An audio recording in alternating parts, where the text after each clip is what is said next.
तो क्वेश्चन में मुझे 3 सिस्टम ऑफ इक्वेशंस दी है, उनको मुझे करना है सॉल्व इन रियल नंबर्स। देखो यहाँ पे क्यूब वाला टर्म भी दिया है, रूट भी दिया है, सिंगल डिविडिंग की टर्म भी दिया है, तो यहाँ पे पछड़ मचनी चाहिए और यहाँ पछड़ नहीं मचेगी, क्योंकि हमको इसमें बस डोमेन का ख्याल रखना है।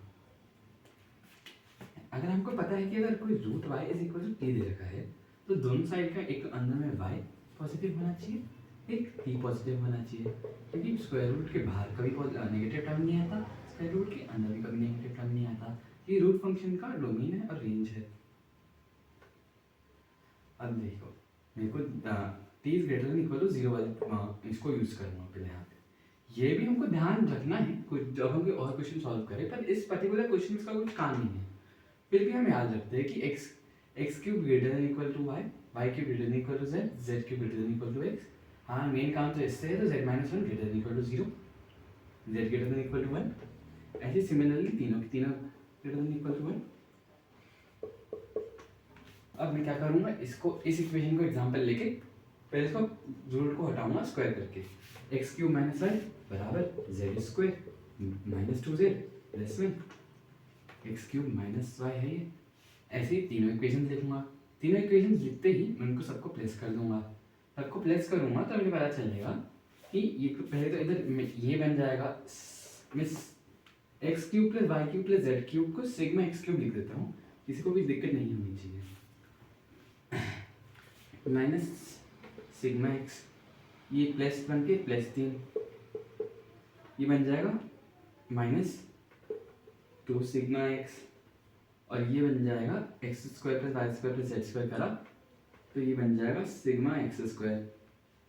ये माइनस 2 सिग्मा एक्स उधर जाएगा, sigma x cube plus sigma x बराबर सिग्मा एक्स स्क्वायर प्लस 3।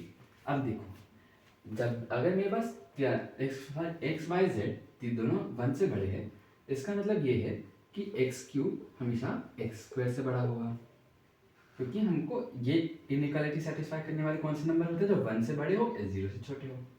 तो 0 से 1 के बीच में नहीं आने चाहिए, ये तो 1 से बड़ा ही है या बराबर ही है। तो ये इसका मतलब ये है कि सिग्मा एक्स क्यूब हमेशा सिग्मा एक्स स्क्वायर से बड़ा होगा। मैं इनको एक बार साथ में टर्म कर लेता हूँ।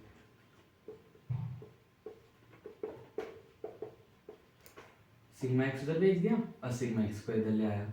अब ये इक्वेशन 2 है, इसका मतलब ये जो है हमेशा ग्रेटर देन इक्वल टू 0 होगा। अगर LHS greater than equal to 0 है तो ये भी हमेशा ग्रेटर देन इक्वल टू 0 होगा। तो 3 minus sigma x greater than equal to 0 होना चाहिए। 3 है ये, z नहीं है, यानी सिग्मा एक्स की मैक्सिमम वैल्यू 3 होनी चाहिए। अच्छा अब मैं सिग्मा एक्स की मिनिमम वैल्यू निकालता हूँ। सिग्मा एक्स की मिनिमम वैल्यू क्या होगी, जो इन तीनों की मिनिमम वैल्यू है। सिग्मा एक्स है क्या, x plus y plus z. इन तीनों की मिनिमम वैल्यू क्या है, सबकी मिनिमम वैल्यू 1 1 1 है। मैं तो सबकी मिनिमम वैल्यू रखूंगा तो सिग्मा एक्स की मिनिमम वैल्यू आनी चाहिए, यानी सिग्मा एक्स की मिनिमम वैल्यू क्या होनी चाहिए, 3 होनी चाहिए। 1 प्लस 1 प्लस 1 3 होता है।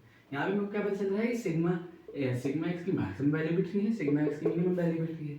इसका मतलब यही हो सकता है कि सिग्मा एक्स की वैल्यू बराबर है 3 के। एंड अगर sigma x is equal to 3 है तो अभी मैंने निकाला था क्या सोल्यूशन हो सकता है। ओनली सोल्यूशन था कि x is equal to y is equal to z हो और दोनों चारों बराबर 1 हो।